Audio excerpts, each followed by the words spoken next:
शीना बोरा murder case की जांच के बीच में ही राकेश मारिया को मुंबई के पुलिस कमिश्नर के पद से हटाने का विवाद और गहरा गया है। सूत्रों के हवाले से खबर है कि राकेश मारिया सरकार के फैसले से बेहद नाराज हैं और इस्तीफा भी दे सकते हैं। मारिया को मंगलवार को अचानक प्रमोशन देकर होमगार्ड्स का डीजी बना दिया गया और इनकी जगह अहमद जावेद को मुंबई के पुलिस कमिश्नर की जिम्मेदारी सौंप दी गई। हालांकि जब हंगामा मचा तो सरकार ने सफाई दी कि मारिया ही शीना बोरा मर्डर केस की जांच करेंगे। बिहार चुनाव में सीट बंटवारे को लेकर आज दिल्ली में बीजेपी और एनडीए के घटक दलों के बीच अहम बैठक होने वाली है। बताया जा रहा है कि बिहार में बीजेपी के चुनाव प्रभारी अनंत कुमार आज रामविलास पासवान, जीतन राम मांझी और उपेंद्र कुशवाहा से अलग अलग मुलाकात करेंगे। इन नेताओं के बीजेपी अध्यक्ष अमित शाह से भी मिलने की बात कही जा रही है। बैठक के लिए रामविलास पासवान और जीतन राम मांझी दिल्ली पहुंच चुके हैं। मंगलवार शाम दोनों एक ही फ्लाइट से पटना से दिल्ली पहुंचे। ये इसलिए भी दिलचस्प है क्योंकि पिछले 2 दिन से जीतन राम मांझी रामविलास पासवान के खिलाफ मोर्चा खोले हुए हैं। मंगलवार को मांझी ने पासवान पर फिर से भाई भतीजावाद का आरोप लगाते हुए साफ कर दिया कि वो 13 से कम सीटों पर मानने वाले नहीं हैं। अपने पार्टी का जो स्वरूप है उसको जरा भाई और भतीजा और बेटा के परिधि से अलग कीजिए, हम आपको इसके लिए प्रशंसा करेंगे। बिहार में सीट बंटवारे को लेकर महागठबंधन से नाता तोड़ने के बाद मुलायम सिंह यादव ने पहली बार नीतीश कुमार पर बड़ा हमला बोला है। दिल्ली में आयोजित महिला सम्मेलन में मुलायम ने कहा कि जिन्होंने बिहार में बीजेपी के साथ सरकार चलाई वो सेक्युलर कैसे हो सकते हैं। इतना समाजवादी पार्टी ने कष्ट झेला तो समाजवादी पार्टी और सेक्युलर नहीं है। सेक्युलर वो है जिन्होंने बीजेपी के साथ 10 से लेकर 12 साल तक सरकार चलाई बीजेपी की जबरदस्त से। नीतीश कुमार जी भाजपा के विरुद्ध सबसे सशक्त ध्रुव के रूप में उभरे हैं और उनकी क्रेडिबिलिटी पर किसी तरह का कोई दाग नहीं। कांग्रेस कार्य समिति की बैठक में मोदी सरकार पर हवाबाजी करने के सोनिया गांधी के आरोप का शिक्षा मंत्री स्मृति ईरानी ने जवाब दिया है। Most of the pledges made by the Prime Minister during his election campaign were nothing more than havabazi. हमने हर सरकारी स्कूल में 100% टॉयलेट का एक्सेस लड़कियों के लिए और लड़कों के लिए अलग उपलब्ध कराया है। जो हम 1 साल में कर पाए वो कांग्रेस 60 साल में क्यों ना कर पाए। हमने 60 साल में ये कर दिया कि स्मृति ईरानी जी मंत्री बन गई। अगर हमने डेमोक्रेसी नहीं लाई होती तो वो मंत्री नहीं बनती अभी। कांग्रेस अध्यक्ष सोनिया गांधी आज अपने संसदीय क्षेत्र रायबरेली के 2 दिनों के दौरे पर।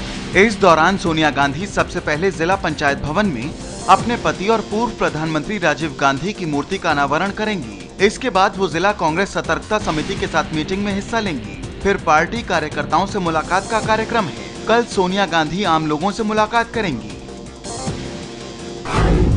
अपने बीमार गुरु दयानंद गिरी सरस्वती को देखने के लिए ऋषिकेश जाएंगे प्रधानमंत्री नरेंद्र मोदी। मोदी 11 सितंबर को ऋषिकेश के शीशम झाड़ी में मौजूद इसी दयानंद आश्रम में दयानंद गिरी से मुलाकात करेंगे। दयानंद गिरी लंबे वक्त से बीमार चल रहे हैं और उनकी तबीयत बिगड़ती जा रही है। पीएम के दौरे को लेकर ऋषिकेश में जोरदार तैयारियां चल रही हैं। पीएम का ये दौरा इसलिए भी खास रहने वाला है क्योंकि प्रधानमंत्री बनने के बाद वो पहली बार उत्तराखंड आ रहे हैं। खाड़ी के देश यमन में हवाई हमले में 20 भारतीयों के मारे जाने की खबर पर सस्पेंस बना हुआ है। विदेश मंत्रालय ने कहा है कि उसके पास ऐसी कोई जानकारी नहीं है और न ही किसी भारतीय परिवार ने उनसे अभी तक संपर्क किया। इससे पहले समाचार एजेंसी रॉयटर्स ने दावा किया था कि यमन के हुदैदाह बंदरगाह में सोमवार को तेल माफिया पर सऊदी अरब की अगुवाई में हुए हवाई हमले में कम से कम 20 भारतीय नागरिकों की जान चली गई। रॉयटर्स के मुताबिक हुदैदाह बंदरगाह के करीब अल खोखा में 2 नावों को निशाना बनाया गया जिसमें भारतीय सवार थे। सऊदी गठबंधन ने ये कार्रवाई हूथी विद्रोहियों के उस मिसाइल हमले के जवाब में की थी जिसमें गठबंधन के 60 सैनिक मारे गए थे।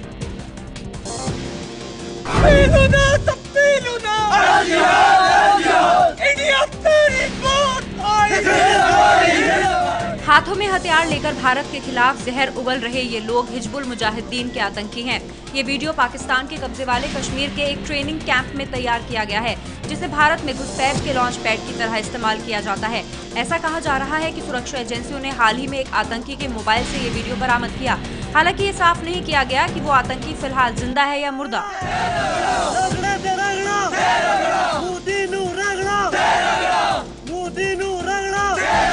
दिल्ली में पिछले महीने भारत और पाकिस्तान के बीच NSA स्तर की बातचीत टूटने के बाद दिल्ली में कल से पाकिस्तानी रेंजर्स और BSF के बीच DG स्तर की बातचीत होने जा रही है। बातचीत के लिए पाकिस्तानी रेंजर्स का 15 सदस्यीय प्रतिनिधिमंडल आज पहुंचने वाला है, लेकिन इस बार अफसरों की पत्नियां उनके साथ नहीं आएंगी। साल 2012 में पाक अफसरों के साथ उनकी बीवियां भी आई थीं। 12 सितंबर तक चलने वाली इस बातचीत में सीमा पर गोलीबारी, घुसपैठ और तस्करी जैसे मुद्दों पर चर्चा होगी। आखिरी दिन यानी 12 सितंबर को साझा बयान भी जारी होने की संभावना है।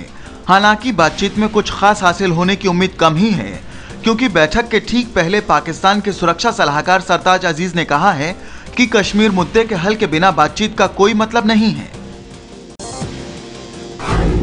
महाराष्ट्र के सूखा पीड़ित किसानों की मदद करो वरना भुगतने होंगे अंजाम। बॉलीवुड के कलाकारों, निर्माताओं, निर्देशकों को चिट्ठी लिखकर ये धमकी दी है राज ठाकरे की पार्टी MNS ने। MNS की फिल्म विंग यानी महाराष्ट्र नवनिर्माण चित्रपट कर्मचारी सेना ने अपनी चिट्ठी में कहा है कि अगर बॉलीवुड से जुड़े लोगों ने किसानों की मदद नहीं की तो उन्हें सबक भी सिखाया जाएगा और उनकी फिल्मों का बायकॉट भी करेंगे। महाराष्ट्र नवनिर्माण चित्रपट कर्मचारी सेना ने चिट्ठी में लिखा है, अगर नाना पाटेकर, मकरंद अनासपुरे और बॉलीवुड स्टार आमिर खान और सलमान खान लोगों की मदद कर सकते हैं तो दूसरे क्यों नहीं। MNS की इस चिट्ठी पर बीजेपी और शिवसेना ने कड़ी प्रतिक्रिया देते हुए कहा है कि ये मदद मांगने का तरीका नहीं है। बिहार के जहानाबाद में रेप पीड़ित बच्चियों के परिवार से मिलने के बाद सांसद और जन अधिकार पार्टी के अध्यक्ष पप्पू यादव ने दिया है विवादास्पद बयान। पप्पू यादव ने कहा कि नक्सलियों को ऐसे सिस्टम को चलाने वाले नेताओं को देखते ही गोली मार देनी चाहिए। मैं कल कहा था कि कंठ पल्ला दे के मार देना चाहिए। मैं आज कह रहा हूं राजनीतिज्ञों को, नेताओं को जहां देखे वहां शूट एंड साइट कर देना चाहिए। नौकरी की तलाश में गुड़गांव आई नेपाल की भूकंप पीड़ित मां बेटी ने सऊदी अरब के एक डिप्लोमेट पर गैंगरेप का आरोप लगाया है। पीड़ित के मुताबिक दिल्ली में जानकार ने इन्हें एक शेख के यहाँ घर में नौकरी दिलाई, जिसके बाद इन्हें सऊदी अरब ले जाया गया। यहाँ इनके साथ जानवरों जैसा सलूक किया गया और कई लोगों ने जबरदस्ती भी की। मां बेटी की शिकायत पर पुलिस ने तीनों लोगों के खिलाफ गैंगरेप का केस दर्ज कर लिया है, लेकिन पीड़ित और आरोपी दोनों के विदेशी होने की वजह से सऊदी अरब और नेपाल के दूतावास को मामले की जानकारी दे दी गई है। दिल्ली से सटे गुड़गांव के बिलासपुर इलाके में राष्ट्रीय स्तर की जूडो खिलाड़ी से गैंगरेप की वारदात सामने आई है। 11वीं में पढ़ने वाली पीड़िता के मुताबिक जब वो अपनी एक सहेली के साथ कोच से मिलने गई तो पड़ोस के गांव के रहने वाले 2 युवकों ने उसे अगवा कर लिया और फिर नशीली चीज सूंघाकर उसके साथ जबरदस्ती की। पीड़िता की शिकायत पर पुलिस ने फिलहाल एक आरोपी को गिरफ्तार किया है, जबकि दूसरे की तलाश जारी है। गुजरात सरकार के गौमांस नहीं खाने वाले विज्ञापन पर विवाद हो गया है। अहमदाबाद शहर में गुजरात सरकार के गौचर विकास बोर्ड की ओर से ऐसे होर्डिंग्स लगे हैं जिसमें कहा गया है कि कुरान के मुताबिक गौमांस सेहत के लिए लाभदायक नहीं है। दूध, घी और बटर सेहत के लिए स्वास्थ्यवर्धक है, जबकि मांस कई बीमारियों की वजह है। सवाल ये है कि सरकार क्या हर चीज में दखल अंदाजी करेगी? क्या मैं खाऊंगा, क्या मैं पहनूंगा, कब मैं चलूंगा, कब मैं बोलूंगा? यही हिटलर शाही का प्रतीक है। ये झूठ बोलने के माहिर हैं लोग और झूठ की फैक्ट्री ये लोग चला रहे हैं गुजरात में। कुरान में कहीं पर भी लिखा हुआ नहीं है ऐसा। इलाहाबाद हाईकोर्ट ने 41,000 पुलिस वालों की भर्ती के मामले में यूपी की अखिलेश सरकार को बड़ा झटका देते हुए चुने गए छात्रों को अपॉइंटमेंट लेटर देने पर रोक लगा दी है। कोर्ट ने फिलहाल शिकायतकर्ता की उस दलील को सही माना है जिसमें परीक्षा में बड़े पैमाने पर धांधली और जाति विशेष के छात्रों को तरजीह देने के आरोप लगाए गए हैं। इस मामले की अगली सुनवाई 11 सितंबर को होगी। आपको बता दें कि यूपी सरकार ने पुलिस, PSC और दमकल विभाग में सिपाहियों के 41,610 पदों के लिए मई 2013 में विज्ञापन निकाला था। इस भर्ती के लिए 22 लाख से ज्यादा छात्रों ने अर्जियां दी। 2 महीने पहले करीब 39,000 छात्रों के सफल होने का ऐलान भी किया गया, लेकिन धांधली के आरोपों की वजह से अब उनका भविष्य अधर में लटक गया है। असम में बाढ़ से हालात बद से बदतर होते जा रहे हैं। बाढ़ की वजह से पिछले 5 दिनों में ही यहाँ 30 लोगों की मौत हो चुकी है। इसके साथ ही जून से अब तक मरने वालों की संख्या 62 तक पहुँच गई है। भारी बारिश और बाढ़ की वजह से असम का 80% हिस्सा पानी में डूबा हुआ है। हालात ये है कि असम के कुल 27 में से 20 जिले भयंकर बाढ़ की चपेट में हैं। बाढ़ की वजह से 1880 गांव के 18 लाख लोग बेघर हो गए हैं। यही नहीं, ब्रह्मपुत्र समेत तमाम बड़ी नदियों के उफान ने 1 लाख हेक्टेयर से ज्यादा इलाके में खड़ी फसल को तबाह कर दिया है। ऐसे वक्त पर जब लोग दाल की आसमान छूती कीमतों से बेहाल हैं, लोगों को राहत देने के बजाय दाल के आयात को लेकर केंद्र सरकार के 2 मंत्रालय आपस में उलझ गए हैं। खाद्य और उपभोक्ता मंत्रालय चाहता है कि कीमतें काबू में आने तक दाल के आयात पर कोई इम्पोर्ट ड्यूटी नहीं वसूली जाए, लेकिन कृषि मंत्रालय 30 सितंबर के बाद दालों के आयात पर 10% इम्पोर्ट ड्यूटी लगाना चाहता है। सूत्रों के मुताबिक कृषि मंत्रालय की दलील है कि लगातार आयात से दाल उत्पादन में किसानों की रुचि घट रही है, जो देश के लिए ठीक नहीं है। आपको बता दें कि हाल के दिनों में दालों की खुदरा कीमत 150 रुपए प्रति किलो के पार पहुंच चुकी है। कीमतों को काबू में लाने के लिए सरकार ने 5-5 हजार टन अरहर और उड़द दाल आयात करने का ऐलान किया है, लेकिन इससे पहले कि विदेशों से दाल आए, सरकार के 2 मंत्रालय इम्पोर्ट ड्यूटी को लेकर आपस में भिड़ गए हैं। देश के बड़े उद्योगपतियों में से एक कुमार मंगलम बिड़ला अब मुंबई के मालाबार हिल में बने इस शानदार बंगले में रहेंगे। 2700 अरब के आदित्य बिड़ला ग्रुप के चेयरमैन कुमार मंगलम बिड़ला ने इस जाटिया हाउस को 425 करोड़ रुपए की बोली लगाकर खरीदा है। दावेदार तो कई थे, लेकिन बिड़ला ने 5 दावेदारों को पीछे छोड़ते हुए 425 करोड़ की सबसे ऊंची बोली लगाई और बंगला अपने नाम कर लिया। इस बंगले को साल 1950 में बनाया गया था, जिसे जाटिया परिवार ने साल 1972 में SC वकील से खरीदा था। खबर है कि अगले हफ्ते तक जाटिया परिवार इस घर को खाली कर देगा। दक्षिण मुंबई में जाटिया हाउस सबसे हॉट प्रॉपर्टी में से एक है, जिसकी चाबी अब कुमार मंगलम बिड़ला के हाथ में है।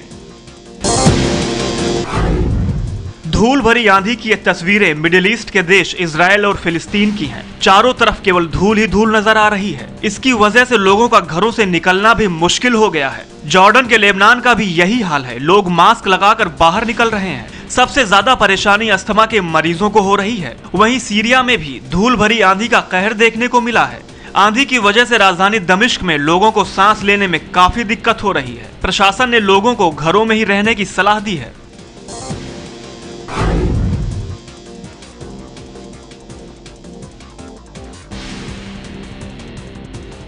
ये तस्वीरें आपको हैरत में डाल सकती हैं। देखिए कैसे यूरोपीय देश स्पेन में भारी बारिश के बाद अचानक आई बाढ़ ने सड़कों पर भयानक तबाही मचाई।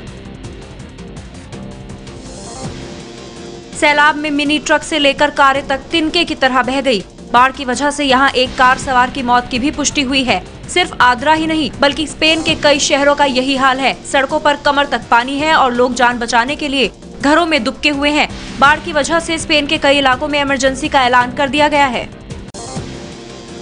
सलमान खान की फिल्म सुल्तान की शूटिंग शुरू हो गई है। सुल्तान में सलमान पहली बार रेसलर का किरदार निभा रहे हैं। फिल्म का निर्देशन अली अब्बास जफर कर रहे हैं। सुल्तान अगले साल शाहरुख खान की फिल्म रईस के साथ ईद के मौके पर रिलीज होगी। फिल्म में सलमान की हीरोइन कौन है, इस पर सस्पेंस बना हुआ है। वैसे कंगना रनौत, दीपिका पादुकोण और कीर्ति सेनन के नाम पर चर्चा गर्म है। सुल्तान सलमान खान की यशराज कैम्प के साथ दूसरी फिल्म है। इससे पहले वो यशराज के बैनर तले एक था टाइगर में काम कर चुके हैं।